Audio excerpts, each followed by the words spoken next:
Según Génesis 47 del 12 al 27, durante la sequía en Egipto, José almacenó y preservó el alimento. Para subsistir, el pueblo tenía que venderlo todo y, por último, venderse incluso a sí mismos. Ese fue y ese es el precio por vencer. Dicho en palabras del profeta Amós en 8:11, He aquí vienen días, dice el Señor Yahvé, en los cuales enviaré hambre a la tierra, no hambre de pan ni sed de agua, sino de oír la palabra de Yahvé. Así también lo es en este tiempo del fin, donde conseguir el alimento para poder conquistar nuestra tierra, que es Cristo formado en nosotros, y entrar al reino en esta edad de tabernáculos, nos costará renunciar a todo, incluso nuestra propia vida, pero a cambio de nuestro todo tendremos su todo y reinaremos con él. Sean todos muy bienvenidos. Con ustedes, José.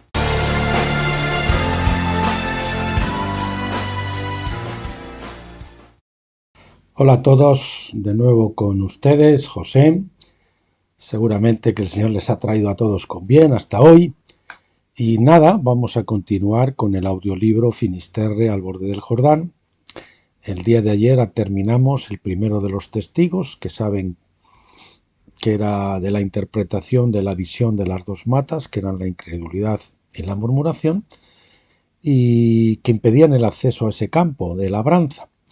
Y bueno, el primero testigo era el capítulos 4 y 5 de Josué, después de pasar el Jordán y la acampada en Gilgal, y ese era el testigo del Antiguo Testamento. Y el Señor nos dio pues un segundo testigo, que es la pesca milagrosa, el pasaje famoso de Lucas 5 del 1 al 11, que es el que vamos a abordar en el día de hoy. Este capítulo también va a ser un poquito más largo, como tampoco es suficiente como para dividir los dos como el primero, en dos como el primero, pues lo voy a hacer del tirón. No creo que tampoco se exceda mucho más ahí, de unos 40 minutos o así le calculo yo. Y bueno, al fin y al cabo sabemos que este blog y este libro es para gente madura ya, que lleva tiempo en Pentecostés y que está hastiado y que está deseando salir de ahí, del viejo hombre de la carne, escapar del desierto y entrar cruzando el Jordán a la buena tierra. Entonces, pues bueno, también es un vídeo que ustedes lo pueden detener y parar cuando quieran, así que tampoco creo que sea un obstáculo demasiado. Nuestro deseo era hacer vídeos cortos porque sabemos que la gente se cansa, pero bueno, como digo, esto es para gente un poquito más madura y creo que conviene leer el capítulo completo en esta ocasión. Sin más preámbulos, pues comencemos. Lucas 5, del 1 al 11, dice así. Aconteció que estando Jesús junto al lago de Genesaret, el gentío se agolpaba sobre él para oír la palabra de Dios. Y vio dos barcas que estaban cerca de la orilla del lago, y los pescadores, habiendo descendido de ellos, lavaban sus redes.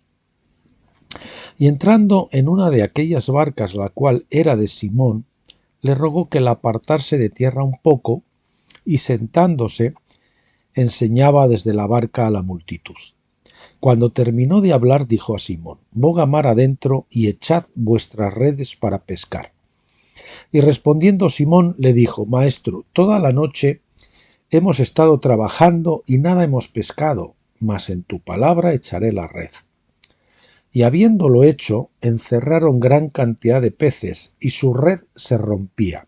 Entonces hicieron señas a los compañeros que estaban en la otra barca, para que viniesen a ayudarles, y vinieron y llenaron ambas barcas, de tal manera que se hundían.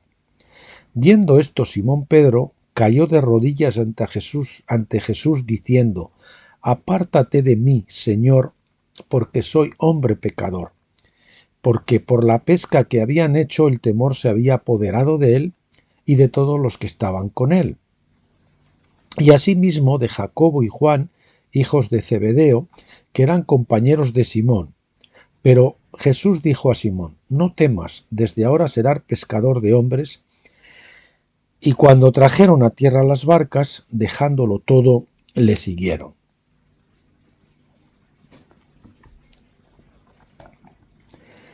el versículo 1 del capítulo siguiente dice: aconteció que estando Jesús, me estoy confundiendo.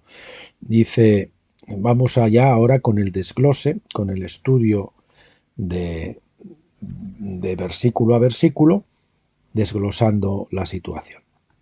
El versículo 1 decía: aconteció que estando Jesús junto al lado de Genesaret, el gentío se agolpaba sobre él para oír la palabra de Dios. Los ungidos, los verdaderos hombres de Dios, no tienen problemas de audiencia.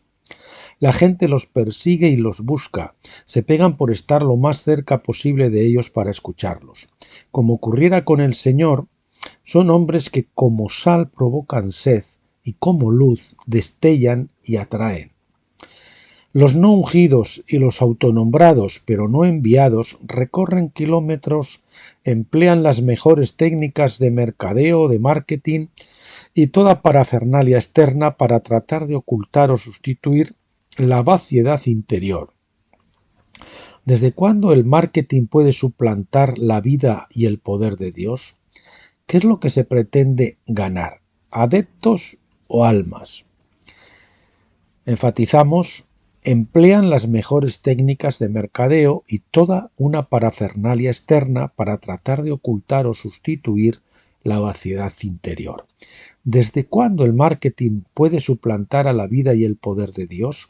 ¿Qué es lo que se pretende ganar? ¿Adeptos o almas?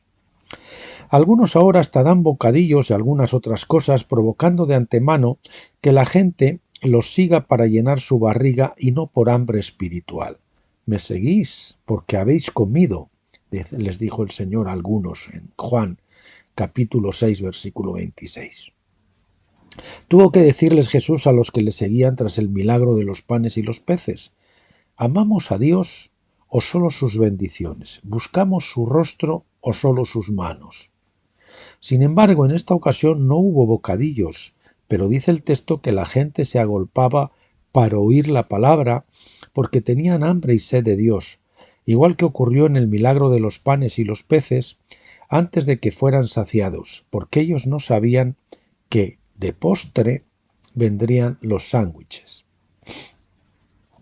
Pensamos que el Señor ya nos presagiaba lo que puede ocurrirnos si mezclamos por norma el pan espiritual y el natural, o peor todavía, si sustituimos el primero por el segundo. Así que tengamos cuidado con los bocadillos, dejémoslos para quienes quieran una iglesia de comilones y bebedores cuyo Dios sea su vientre. Cuidado también con regalar sin discernimiento otras cosas, incluso Biblias, para que nos sigan. No vendamos barato el Evangelio. Dice Proverbios 23:23, compra la verdad y no la vendas. La verdad requiere que se pague un precio, no es fácil de adquirir y por contra no se puede vender. Leíamos hace poco en una revista sobre la iglesia misionera sumergida que en África no podían regalarse libros cristianos a los pobres porque cuando eran gratis no los leían, tenían que vendérselos para que los apreciaran, eso sí, a un módico precio, asequible a sus bolsillos. Así fue siempre y así será.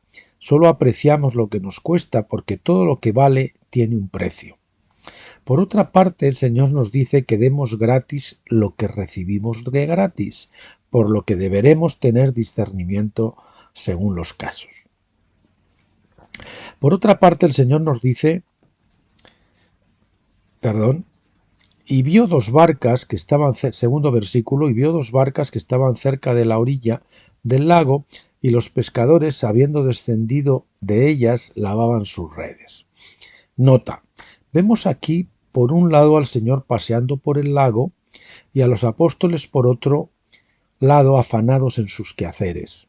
¿No les parece un poco extraño? A nosotros sí nos lo parece, pero dejaremos esto para comentarlo al hilo del versículo 11. Dos barcas estaban cerca de la orilla. Estaban cerca de la orilla, próximas a pasar el Jordán, varadas reposando del trabajo, quizás preparadas para ir al otro lado. Estas pudieran ser dos iglesias, una la de Pedro, la señora, la otra una iglesia vecina de la zona. Habían descendido, teniendo que reconocer la derrota de su noche de pesca, entre comillas, fracasados, frustrados y cansados, habiendo llegado al cul-de-sac, es decir, al fondo del saco, al final del callejón sin salida, rindiéndose, regresaron a puerto. La palabra que se emplea en el texto es descender, como en Génesis 12:10 para la bajada de Abraham, que todavía no era Abraham, el hombre transformado, a Egipto. Los pescadores, qué contradicción, pescadores profesionales incapaces de pescar tienen que volverse de vacío, pescadores que aún tras una larga noche regresan sin pesca. Lavaban sus redes. Las redes estaban contaminadas, inmundas, sucias, rotas. Eran instrumentos de pesca inservibles. Necesitaban ser lavadas y reparadas, lavadas con agua pura, santificadas y también remendadas, pues había rotos a través de los cuales los pocos peces que se capturaban alguna vez se escapaban, se fugaban por esos rotos.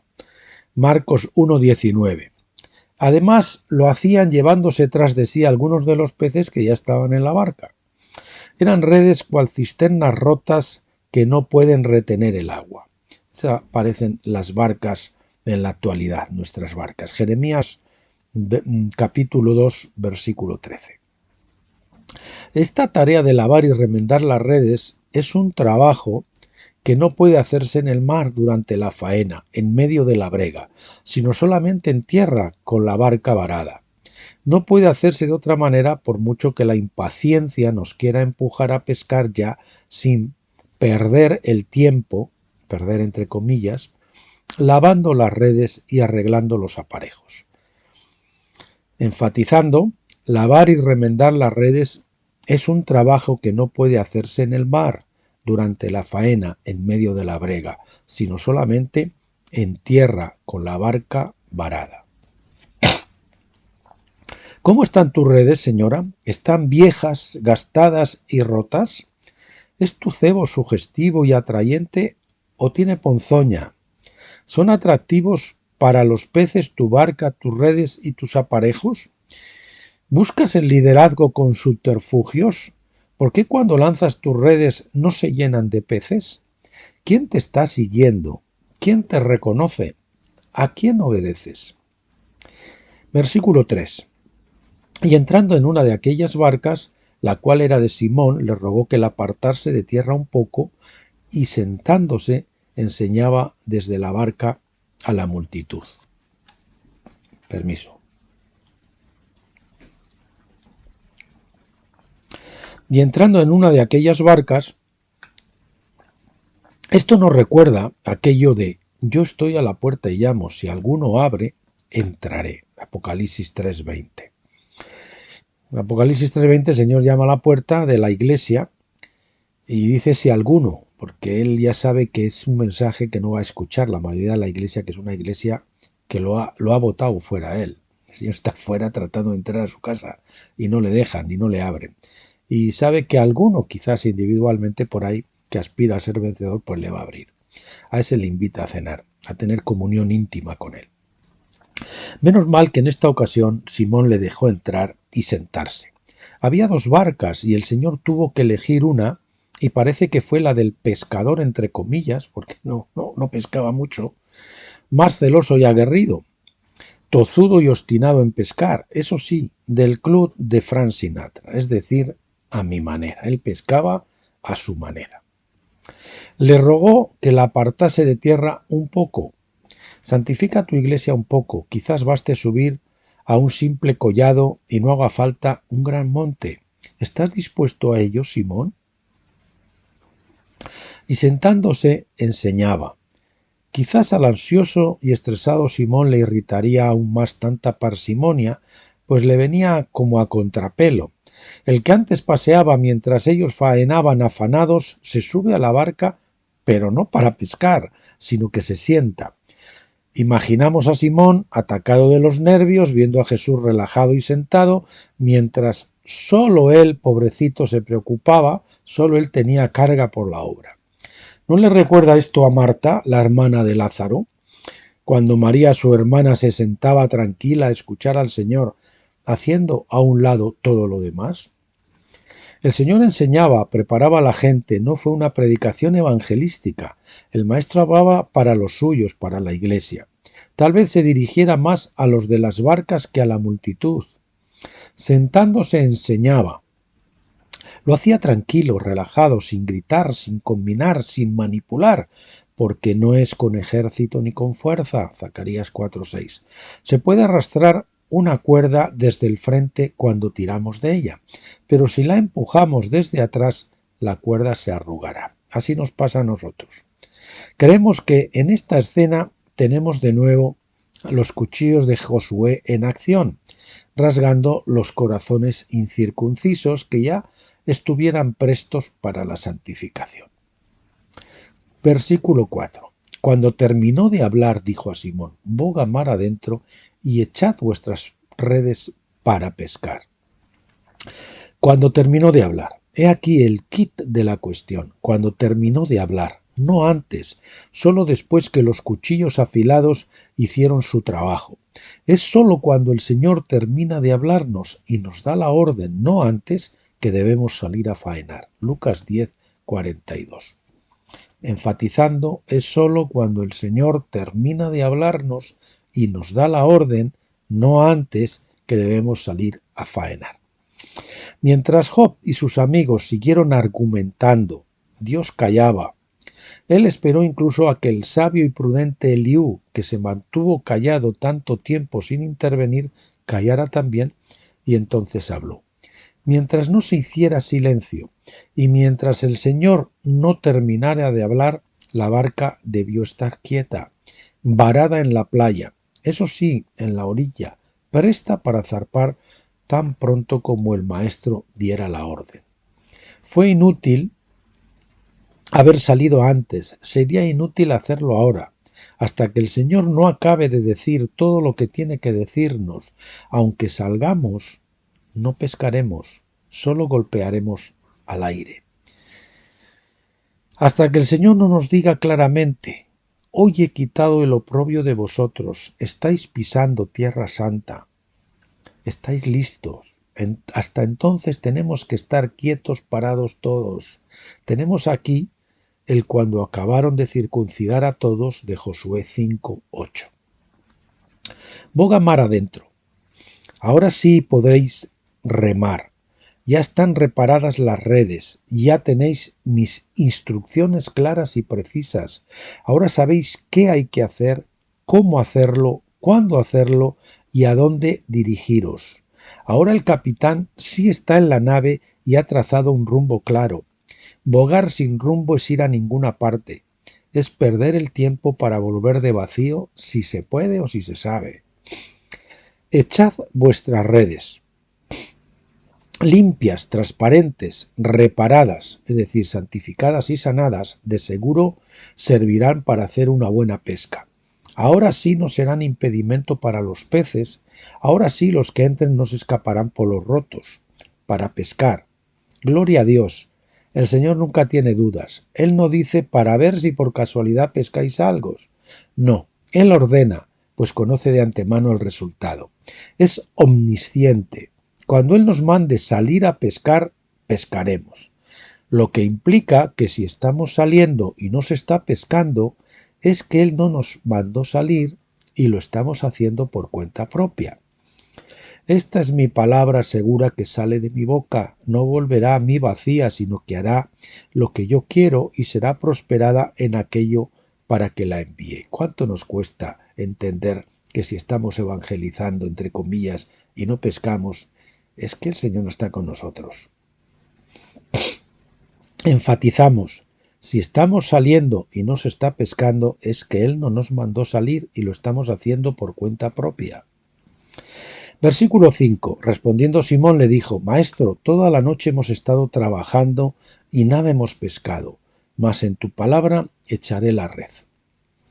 Tal vez el cabezota de Simón, aun después de dar la orden al maestro, tuvo un lapsus mental de duda, cavilando algo así.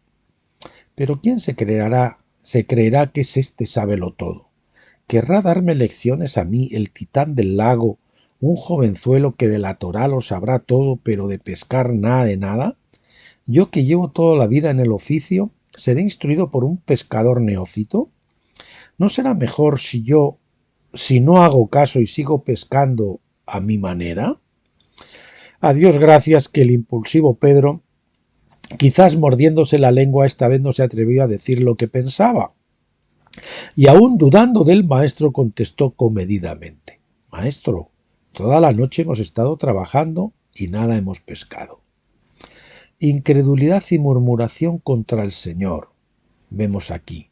Mira, maestro, si yo, que soy el gran Simón, el titán del Genesaret, ganador de todos los concursos de pesca de Galilea, he venido de vacío, ¿piensas que tú lograrás algo? Daniel 4:30. Simón, cállate que estás más guapo. ¿No te das cuenta que acabas de fracasar durante toda una noche? Toda una noche, una larga noche, eso es Pentecostés, una larga noche. ¿No ves que es un clamor, que ya son muchas noches volviendo de vacío? Calla y mejor reconócelo. Después de estar toda una noche faenando, mejor, Simón, que dijeras golpeando el aire. Y además, ¿para quién? Nada he pescado. ¿Crees que serás más listo que yo, tú que nunca has pescado? ¿No querrás hacerme perder a mí, el gran Simón, titán del lago, mi precioso tiempo? Pobre Simón, que aún no era Pedro, toda una noche. Pero no sufras más, Simón, tras la noche viene el día, y si crees verás la gloria de Dios. Juan 11:40. Aún después de tanto tiempo muerto que hasta yedes, resucitarás. Tras tu humillación vendrá la exaltación, porque cuando claudiques, Cristo podrá vivir su vida en ti. Ahora sí. Cuando se va con el Señor no hay nada que ocultar, no hay que pescar de noche, a escondidas y a oscuras. Sus redes sin mancha son más transparentes, y eso hace que los peces quieran entrar. Sí, el Señor pesca de día, sin subterfugios, sin componendas, no con mensajitos light, o cebando la concupiscente carne de la audiencia, no cebándoles con lo que desean oír, sino con lo que necesitan oír, con el Evangelio completo, que llama al pecado pecado y al pecador pecador, pero ofrece también la gracia redentora, la red que se echa por la derecha, pero con la verdad, el lado de la gracia, pero con la verdad. El Evangelio verdadero que anuncia que entrar al reino de los cielos no será fácil, sino que para ello habrán de sufrirse muchas tribulaciones. Un Evangelio que no empuja ni manipula, pero que atrae. Y yo, si fuere levantado de los muertos, a todos atraeré a mí mismo. Juan 12:32. Esa palabra atraeré es mejor traducida arrastraré, es decir, Él nos arrastra, es algo que no podemos resistir. El Evangelio de la cruz, predicado por crucificados que destilan el perfume cautivador de Cristo, para muerte o para vida, por siervos que son sal y provocan sed, que son luz y titilan. Cuando se va con el Señor no hay nada que ocultar, no hay que pescar de noche a escondidas y a oscuras. Y nada hemos pescado, dijo Pedro. Mira, maestro, llevamos muchos años saliendo con payasos, mimo, títeres, guiñol, carpas evangelistas y folletos. Muchos folletos, sin habernos podido comer ni un rosco. Y tú, así nomás, sentadito y de brazos cruzados, ¿crees que pescarás por tu cara bonita? Mas en tu palabra. Gloria al Señor, al fin una pizca de fe, tal vez todavía medio en dudas. Aún en sus pensamientos y opiniones, Simón se decide a creer o al menos a obedecer la palabra del Señor. En tu palabra, en tu rema, en tu orden de ahora sí marchad, poner la barca en el agua, nos vamos de pesca. Menos mal. ¿Qué hubiera sido si Simón, tras pensárselo y dudar, le hubiera contestado no al Señor? Muy sencillo, el maestro se hubiera bajado de su barca y se habría metido en la de Jacobo o en otra de las que estaban allí. Mateo 4:21. Ojito, Simón, que te la estás jugando. Ten cuidado, no, ten cuidado, no vaya a ser que tu barca se quede desierta y no le vuelvas a ver hasta que digas, bendito el que viene en el nombre del Señor. Lucas 13:35. Mira de dónde has caído y arrepiéntete, no sea que tu candelero sea removido. Apocalipsis 2:5. Versículo 6. Y habiéndolo hecho, encerraron gran cantidad de peces, y su red se rompía. Y habiéndolo hecho, al fin obediencia, gracias a Dios, por fin Pedro desechó la incredulidad, dejó de pensar, de hablar, de replicar y refunfuñar contra el Espíritu Santo e hizo lo que por tanto tiempo se le estaba mandando hacer, pero se negaba a prestar atención. Cuán importante es prestar atención cuando nos hablan las personas que tienen autoridad sobre nosotros. Prestar atención. Fue una amonestación muy severa al rey Saúl. Prestar atención. Muchos están pendientes de los sacrificios y las ofrendas, pero no prestan atención. Encerraron gran cantidad de peces. Encerraron, esto es quedar bien atrapados, sin posibilidad de escapar. Gran cantidad, hurra, el avivamiento soñado. En cuanto Simón se dejó de murmurar, de refunfuñar y de contradecir, para obedecer, aunque fuera con dudas y con una débil fe, la red se llenó. Y lo hizo de una manera mucho más allá de lo que hubiera podido entender o esperar, tanto que su red se rompía. No cabían en su barca, su iglesia, en la que tenía, no en la presunción de una más grande que se pensaba construir en previsión de que alguna vez los peces llegaran. Primero los peces encerrados en la red, luego las grandes barcas, primero las almas, después los locales de culto grandes. El pueblo del Señor se las arregló con un tabernáculo y tiendas desmontables y ambulantes hasta que se conquistó la tierra. El desierto de Pentecostés no es un lugar para detenerse a construir casas y mucho menos casas artesonadas, sino para tiendas desmontables, pues hay que seguir avanzando hasta la tierra prometida de tabernáculos. Sin embargo, ¿cuántos se han construido enramadas permanentes, no de paja, sino de ladrillo, para mientras están en el desierto? El pueblo del Señor se las arregló con un tabernáculo y tiendas desmontables y ambulantes hasta que se conquistó la tierra. El desierto de Pentecostés no es lugar para detenerse a construir casas y mucho menos casas artesonadas, sino para tiendas desmontables, pues hay que seguir avanzando hasta la tierra prometida de tabernáculos. No estoy diciendo regresemos a Pentecostés, estoy diciendo avancemos. George H. Warnock. Repetimos esta frase que ya dijimos al principio y que está casi todas las líneas, creo en todas las líneas del libro. Ni tan siquiera David, hombre de guerra, pudo construir el templo.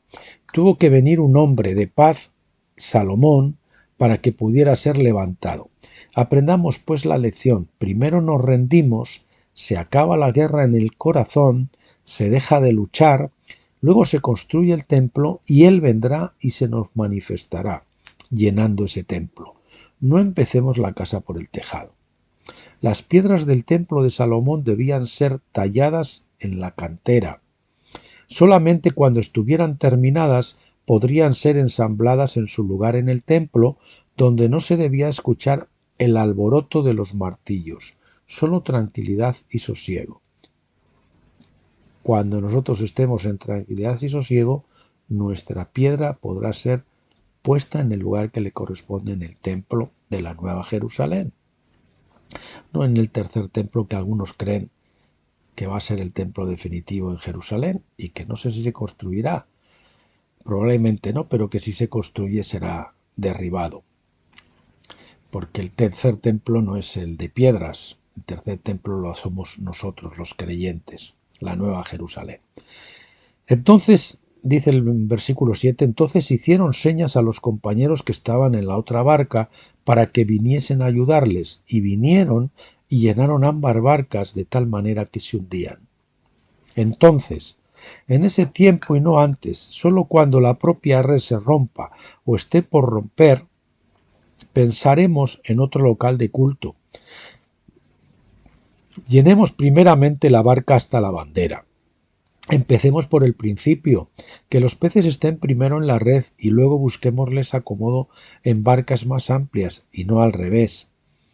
Me acuerdo ahora de la nuera que estaba asistiendo a una iglesia donde la pastora pues creyó que el Señor le había mandado construirse un templo mucho más grande que el que tenía y entonces no se dio cuenta que era una presunción y que estaba tratando de darse ínfulas y eso luego hizo que estuviera a rastras y empujando a la congregación para que dieran y dieran y dieran porque ya no podía hacer los pagos en el banco.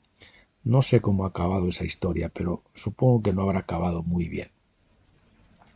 Bueno, empecemos por el principio, que los peces estén primero en la red y luego busquémosles acomodo en las barcas más amplias y no al revés. Recordémoslo, el templo se construyó después que la tierra hubo sido conquistada, no antes.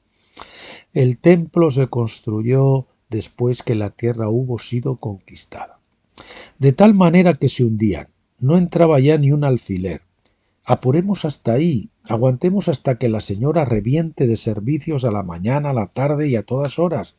Seamos humildes, ya nos llegará la hora de llenar las barcas auxiliares de Ocharcoaga, de Baracaldo, de Lequeitio, de Guecho, etcétera, etcétera, que fueron tentativas que se hicieron en mis tiempos cuando yo estaba en la señora, que al final pues salieron rana.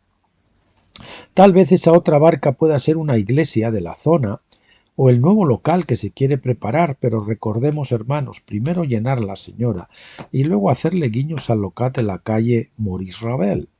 Que tengamos la red llena de miembros antes de pensar en el lugar para meterlos.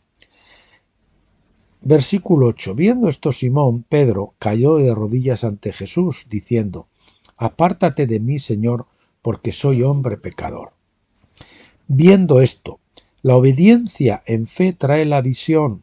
Somos sanados de nuestra ceguera judicial al obedecer, al humillarnos reconociendo nuestra impotencia, nuestra incredulidad, nuestra ignorancia.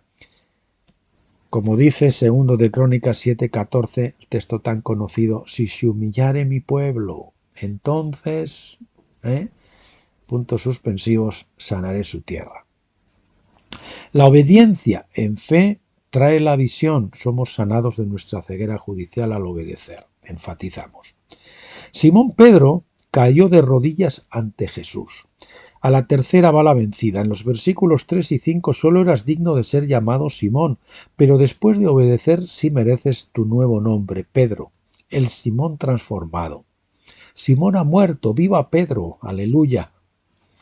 Ahora Pedro tenía un corazón circuncidado, como cuando Abraham pasó a ser llamado Abraham. Entonces Abraham se postró. Génesis 17, 3 y 5.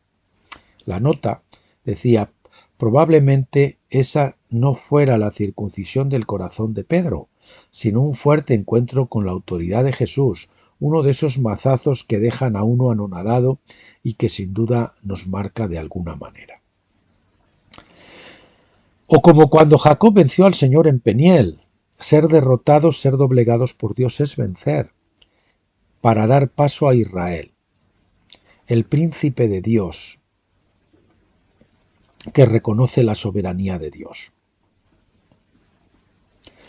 Israel significa soberanía de Dios, o como cuando Saulo fue arrojado del caballo de la soberbia para que Pablo pudiera ser levantado.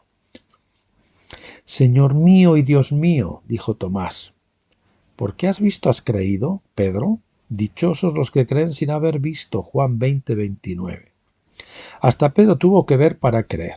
Qué gran consuelo para nosotros saber que Abraham, Jacob, Pablo, Tomás, etcétera, fueran tan incrédulos como nosotros. Qué bien que, aunque fuera a toro pasado, Pedro confesara su pecado de incredulidad y murmuración, y postrado adorase confesando a su Señor: yo no soy nada, tú eres Dios, tú eres el Señor, tú mandas. Sí, Buana. Versículo 9. Porque por la pesca que habían hecho, el temor se había apoderado de él y de todos los que estaban con él. Porque el temor se había apoderado de él. Este versículo, al comenzar por la conjunción porque, nos está señalando la causa de la postración de Pedro. Qué pavor, qué espanto, qué terror, un encuentro con la autoridad y el poder de Jesús. Qué temor y temblor el del hombre que llega a su peniel particular, Génesis 32, 24 y siguientes, para tener un encuentro real con la autoridad del Señor. Escalofríos, temblor, sudor, estómago revuelto, extrema debilidad, pánico mortal, recorren su cuerpo al reconocer al personaje invisible contra quien venía luchando con contumacia, al darse cuenta de que a quien venía resistiéndose era al Espíritu Santo y no a otro. Es aquí donde uno quiere esconderse, no haber nacido, estar muerto, y no puede. El trágame tierra quizás pueda ser algo parecido a esto, pero más intenso aún. Era lo que debían estar sintiendo aquellos que pedían a los montes y a las peñas que cayeran sobre ellos y les cubrieran. Éxodo 20:19, Oseas 10:8, Lucas 23:20, Apocalipsis 6:16 son algunos textos que nos hablan de este temor. El temor que sentirían los que vieron cuando Coré y su séquito fueron tragados por la tierra, por ejemplo, o los que contemplaron y vieron cómo Ananías y Zafira cayeron muertos y fueron sacados a rastras. Un temor de eso, ¿no? Creo que es algo diferente de lo que es el temor reverente, el temor santo al Señor. Yo creo que es compatible un temor santo a ese nivel con un amor al Señor. Es más, el que no teme al Señor hasta ese punto probablemente no le ama. Solo ha conocido hasta ahora los mimitos del Señor a los bebés, por decirlo de alguna manera. Pero esta era una gran bendición disfrazada. Simón no volvería a ser el mismo nunca más. En adelante sería Simón Pedro, más cercano ya al Pedro a secas, que emergería después de su hundimiento por las negaciones cuando apresaron al Señor. Tan terrible fracaso lo transformó profundamente en un instante, como ocurre en la doma de los potros salvajes. Y aparece ahora al fin Pedro, el Simón descadenado, rengo, sumiso, quieto delante del Señor. Enfatizamos escalofríos, temblor, sudor de estómago revuelto, extrema debilidad, pánico mortal, etc. Recorren su cuerpo al reconocer al personaje invisible contra quien con contumacia venía luchando, al darse cuenta de que a quien venía resistiéndose era al Espíritu Santo y no otro. Hasta ese milagrazo, Simón no había entrado en contacto real con el Jesús divino, con el Jesús Dios, con el Rey de Gloria en su autoridad, majestad y omnipotencia. Solamente conocía al Jesús hombre. De ahora en adelante a nadie conocemos según la carne, dijo Pablo en 2 de Corintios 5:16. Yo creo que desde ese momento en adelante Pedro ya no conoció al Señor según la carne, sino según el Espíritu y por ser quien era Él. De la misma manera, ya no era un compañerito de salir por ahí a pasear. De la misma manera, nosotros necesitamos esos encuentros, esos fracasos, esos tremendos ridículos que nos hagan morder el polvo y nos avergüencen públicamente sin apelación posible, para que nuestros ojos sean abiertos a esa dimensión más allá de la salvación inicial del Espíritu, a esa realidad del Jesús entronizado y soberano, a quien sólo experimentamos en un principio como poco más que simple figura histórica. Es así que aprendemos a reconocer y acatar que Jesús es el jefe, con mayúsculas, y que Él manda. Y reconocemos la soberanía de Dios. Qué importante es llegar a conocer que Dios es soberano. Un encuentro así con su autoridad trae mucho más que reverencia, trae humillación, postración, rendición absoluta, temor sagrado, miedo mortal a volver a luchar con Dios, a desobedecerle, trae la exclamación de «Uf, por un pelo no he perdido mi barca, mi predestinación e incluso mi vida, solo su misericordia me ha salvado. Solo soy un tizón arrebatado del incendio por los pelos. No moriré, sino que viviré. Me castigó gravemente ya, mas no me entregó a la muerte. Fui sanado. Iré y no pecaré más para que no me venga algo peor». Génesis 32, 30b, Zacarías 3.2, Salmo 118, 17 al 18, Juan 5, versículo 14. Sí, hermanos, es en nuestro encuentro real con la autoridad. Es cuando la tocamos que descubrimos al verdadero contendiente de nuestra pelea, el Señor. Sí, era Él quien durante todo ese tiempo atrás nos hablaba. Era Él quien se nos oponía, Él contra quien discutíamos, argumentábamos y poníamos excusas. Sí, era Él queriendo hacernos pasar por esa puerta estrecha a la que nos resistíamos a entrar forcejeando ferozmente. Era Él el jinete que nos montaba y al que sacudiéndonos frenéticamente queríamos descabalgar a toda costa. Sí, era esa la cruz que se nos asignaba y no queríamos cargar, y aún menos abrazar, porque nos repugnaba. Sí, estábamos resistiéndonos a dejar morir al viejo guerrero, nuestro viejo yo. Sí, éramos nosotros negándonos a echar al Ismael, con mayúsculas y entre comillas, nuestro ministerio de autonombrado u ordenado por el hombre, pero no por Dios, ese es nuestro Ismael, que nuestra ambición había engendrado en el lecho de nuestra impaciencia y al que a pesar que nos zahería no queríamos despedir junto a su madre la carne. No eran nuestras esposas, ni nuestros hijos, ni nuestras odiadas y poco lucidas ocupaciones ministeriales, ni la ansiedad, ni el trabajo secular, ni nuestra escasez de fondos, quienes nos frenaban e impedían. No eran las personas que nos rodeaban ni las circunstancias, nada de todo eso sino Dios.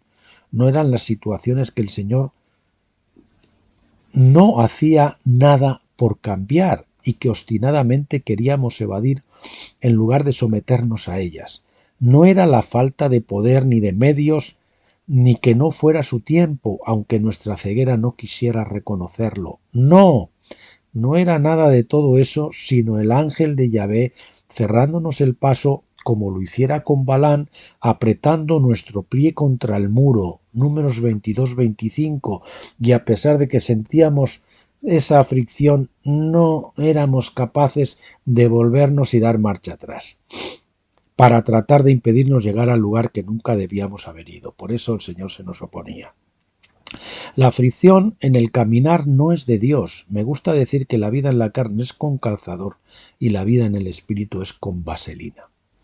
Sí, éramos nosotros negándonos a echar al Ismael, nuestro ministerio de autonombrado u ordenado por el hombre pero no por Dios, que nuestra ambición había engendrado en el lecho de nuestra impaciencia, al que a pesar que nos zahería no queríamos despedir junto a su madre la carne.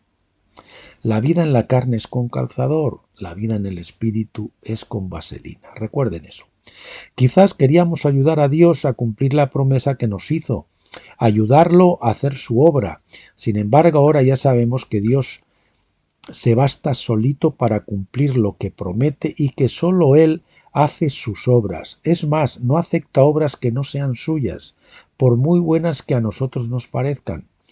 Él obra como y cuando quiere y de forma sobrenatural para que no nos quede ninguna duda de que fue Él quien lo hizo y no nosotros. Él nunca compartirá su gloria con nadie.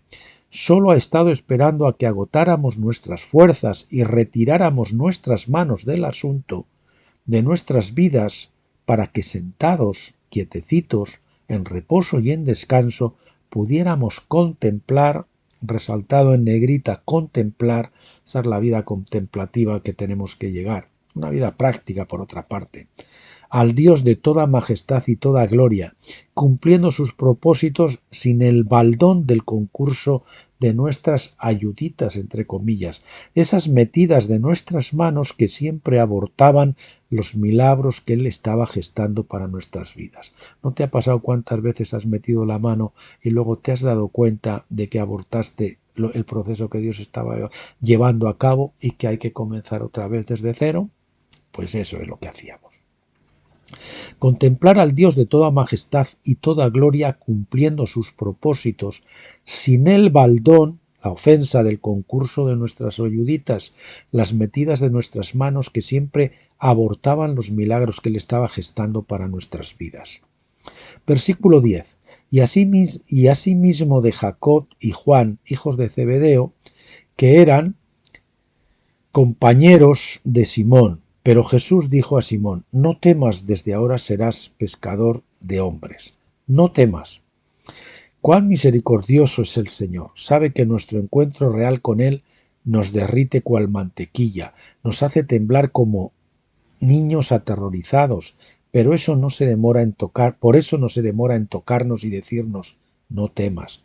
Cuando le vi, caí como muerto a sus pies, y Él puso su diestra sobre mí diciéndome: no temas. Apocalipsis 1:17, Daniel 10:7 al 10. Cuando esos siervos como Juan y Daniel tuvieron la aparición del Señor, temblaban y creían que se morían. Es así, un encuentro con Dios a nuestra carne la deja hecha papilla. Desde ahora, no temas. Todavía no vas a morir, Isaías 6:5, pero de hoy en adelante más te vale hilar fino. Ve y no peques más, Juan 5:14, 8:11. El Señor es misericordioso, pero nos dice: no peques más. Antes no me conocías como el Dios temible. Desde hoy habrá una diferencia en tu vida. Ya no serás el mismo que eras, serás un hombre quebrantado, clavado a la cruz. Permanece ahí sin bajarte. Gálatas 2:20. Serás pescador de hombres. Sí, amado Pedro, antes pescabas pececillos o creías que los pescabas. Ahora pescarás almas. Los abrojos no pueden dar higos, algunas higueras tampoco, pero las higueras cavadas y abonadas sí los darán. Se acabaron los juegos, llegó la hora de la verdad. Hasta aquí se nos permitieron ciertas cosas, pero es el momento de higos en la higuera, de santidad en los santos, de esclavos de Cristo en la Iglesia, de crucificados predicando la cruz. Pero no temas, yo estaré contigo, no te dejaré ni te desampararé. Josué 1:5. Damos gloria a Dios por hacer extensivo este santo temor, no simple reverencia, a sus compañeros de faena, Jacobo, Juan, etc. No te preocupes, Pedro, fuiste desnudado, pero ellos también. En adelante te serán verdaderamente fieles sin que tengas que apantallar que eres lo que no eres. Precisamente por ser valiente y sincero al confesar tu pecado, no solo no ha disminuido la autoridad que creías tener y no tenías, sino que ha aumentado delante de los ojos de tus compañeros, porque el que se humilla será enaltecido. Lucas 14:11. Por tanto, pon tu vista en mí y olvídate de lo que los demás puedan pensar. Eso es asunto mío y no tuyo. Ellos te respetarán cuando vean, ahora sí, mi autoridad en ti. Así es, la vulnerabilidad, la sinceridad, el quitarnos la careta y el disfraz nos eleva ante los ojos de los demás, aunque el diablo siempre quiera convencernos de lo contrario. Dios no está preocupado por nuestro caché. No, Él nos desnudará de nuestra hipocresía y siempre que nos haga falta. Nos avergonzará delante de los demás, despojándonos de nuestras hojas de higuera, para que nos demos cuenta, y los demás también, de lo que somos en realidad. Versículo 11. Y cuando trajeron a tierra las barcas, dejándolo todo, hemos subrayado ese todo, le siguieron. Este es el versículo que decíamos antes que íbamos a comentar, ¿no? Aquí se nos presenta una escena muy similar a la de la Odisea, donde el señor de la casa está llamando para que los que se olvidaron de él, dejándole afuera, le permitan entrar.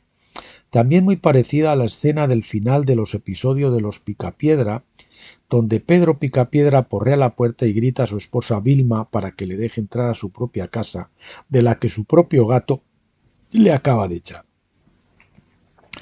Vemos en este relato de Lucas al Señor, por un lado, esto es tremendo, paseando, y a los discípulos, por otro lado, pescando, entre comillas. Triste realidad, pero así fue la escena. En el capítulo anterior de este Evangelio, capítulo 4, versículos 38 al 39, podemos apreciar que el Señor ya entraba a la casa de la suegra de Pedro, de donde deducimos que ya había una relación previa entre ellos. Sí, el Señor había llamado ya a Pedro con anterioridad y éste le siguió, pero ¿había dejado todo al seguirle? Quizás no, tal vez sí, pero lo que no cabe duda es que la entrega no fue total, o que después se produjo una vuelta atrás. Puede ser que Pedro gradualmente se fuera retrayendo y regresase a sus ocupaciones de antes. Probablemente obró de ese modo en medio de la frustración, porque el Mesías no daba de sí tanto como él se pensaba al principio. Con Jesús el éxito en el ministerio como que no acababa de llegar. Parecía no tener mucha prisa en eso y mientras de algo había que comer. Había que buscarse las habichuelas. Tal vez pensó que se había precipitado al seguirle, o que no debía de haber sido tan radical. Pedro tenía un temperamento no muy acorde con las demoras y la parsimonia, con los entrenamientos y los sermoncitos. Él lo que quería es ir al grano sin dilación. Quería pescar y creía en su nuevo oficio y creía que en su nuevo oficio ahora sería igual. No se daba cuenta que una vez que pasamos a engrosar la nómina del Señor, las cosas no son como antes y que las habilidades naturales tampoco funcionan sin Él. Porque sin Él nada podemos hacer. Juan 15:5. Pedro, como nosotros, estaba al principio más interesado en su propio proyecto ministerial, en su propia honra, en su propio bolsillo, que en sentarse a sus pies para escucharle, aprenderle, conocerle, amarle, servirle y adorarle. Quizás Pedro saliera de su Egipto, entre comillas, para seguir al Maestro, pero no a 3 días, solo a 1, tal vez a 2. Siguiéndole dentro de la corta distancia estaría con el Señor, pero además aún podría divisar el mundo, aún no muy lejano, y regresar si las cosas se ponían feas y un poco cuesta arriba. Así podría tener un ojo puesto en el Señor y otro en la barca, en el negocio. Saliendo, pero no demasiado lejos, vería al Señor, pero también a su familia y a los amigos, y estaría cerca de la sucursal de la caja de ahorros o del banco y de la casa de papi y mami. Esto por precaución, solo por si acaso. Éxodo 5:3, 8:28, 10:26 nos relata de esto de salir a 3 días. En resumen, vemos aquí a un Simón muy ocupado en no pescar nada, enfrascado en sus quehaceres al margen del Señor, y es que muchos se la pasan tan ocupados fracasando que no tienen tiempo para triunfar. Repetimos, enfatizamos, vemos aquí a un Simón muy ocupado en no pescar nada, enfrascado en sus quehaceres al margen del Señor, y es que muchos se la pasan tan ocupados fracasando que no tienen tiempo para triunfar. Trajeron a tierra las barcas, dejándolo todo, le siguieron. Cuando se traigan las barcas a tierra, cuando nuestras iglesias, dejándolo todo de verdad, paren, enfatizamos paren, para acampar, enfatizamos acampar, en tanto que el Señor esté sentado. Entonces y sólo entonces estarán siguiéndole a Jesús. ¿No les parece un poco extraño que nosotros estemos pescando, entre comillas, mientras Él pasea por la playa? Es muy triste, pero esos esfuerzos en la carne no son para Jesús. Así no le estamos siguiendo a Él, sino desobedeciéndole. Enfatizamos, ¿no les parece un poco extraño que nosotros estemos pescando, entre comillas, mientras Él se pasea por la playa? Mateo 4:20 y Marcos 1:18, ambos evangelios, tratando del mismo suceso, coinciden en que dejaron solamente las redes al principio, mientras que Lucas enfatiza el dejándolo todo, no solo las redes. Esto confirma claramente el argumento que acabamos de presentar de dos llamamientos. En el primero se le sigue a Cristo con un compromiso a medias, y en el segundo, tras el encuentro con su autoridad y señorío, se produce la consagración total, la rendición completa, rompiendo con todos los ídolos. Aquí se trata ya del Señor exclusivamente, sin otros añadidos. Aquí, como Abraham, salimos de nuestra tierra y de nuestra parentela. Aquí ya no ponemos al Señor a esperarnos mientras nosotros aguardamos a que nuestra esposa o quien sea también vengan con nosotros. Aquí corremos tras Jesús y dejamos que los muertos entierren a sus muertos. Mateo 8:22. Aquí nos paramos sobre la piedra de toque de los vencedores. Esta es la piedra de toque de los vencedores, queridos amigos, aunque nos cueste mucho llegar a este nivel para reconocerlo. Las palabras del Señor al joven rico. Entonces Jesús, mirándole, le amó y le dijo: una cosa te falta, anda, vende todo lo que tienes y dalo a los pobres y tendrás tesoro en el cielo. Y ven y sígueme tomando tu cruz. Marcos 10:21. Ahora sí, la primera vez fue más bien una buena y sincera intención que otra cosa, una consagración condicional, un negocio a lo Jacob en Betel, de si me das, te daré. Génesis 28, 20 al 22, donde Jacob le dice: mira, si esto y esto y esto, entonces yo tal. Es decir, como hacemos nosotros, le presentamos el contrato al Señor con nuestras cláusulas y decimos: firma aquí. Pero él lo que hace es presentarnos un contrato en blanco y decirnos: firma aquí. Ese es el asunto. Pero ya saben, Jacob en Betel, ¿no? Si me das, te daré. Pero que si patatín, que si patatán. Simón probablemente fue reculando. Tras su encuentro con la autoridad, el afanado Simón se relaja, descansa y se abandona en el Señor con todo el equipo: vida, esposas, hijos, barcas, redes, demás aparejos y tripulación. Al fin firma su renuncia como capitán y suelta el timón en manos del gran capitán de nuestras almas. Entrega las riendas y todo al Espíritu Santo para que lleve el mando de la nave, conformándose con ser un marinero de a bordo. Empieza a obedecer órdenes en lugar de ordenar, sobre todo a estarse quieto, enfatizamos quieto, a no hacer absolutamente nada que su capitán no le haya previamente mandado, a no hacer sino lo que ve hacer al Padre. Juan 5:19. El ex Simón, ahora Pedro, empieza a reconocer la hermosa y dulce voz del Espíritu Santo que decía oír, casi nunca oía y anhelaba oír. Empieza a reconocer el silbo o susurro apacible en la quietud de cuerpo, mente y espíritu. ¡Qué maravillosa voz es esa! Al fin firma su renuncia como capitán y suelta el timón en las manos del gran capitán de nuestras almas. Entrega las riendas y todo al Espíritu Santo para que lleve el mando de la nave, conformándose con ser un marinero de a bordo. ¡Aleluya! Ahora los bueyes, en lugar de ser arrastrados, tiran del carro. ¡Gloria a Dios! Porque si los discípulos ahora le siguen, es que al fin él marcha al frente.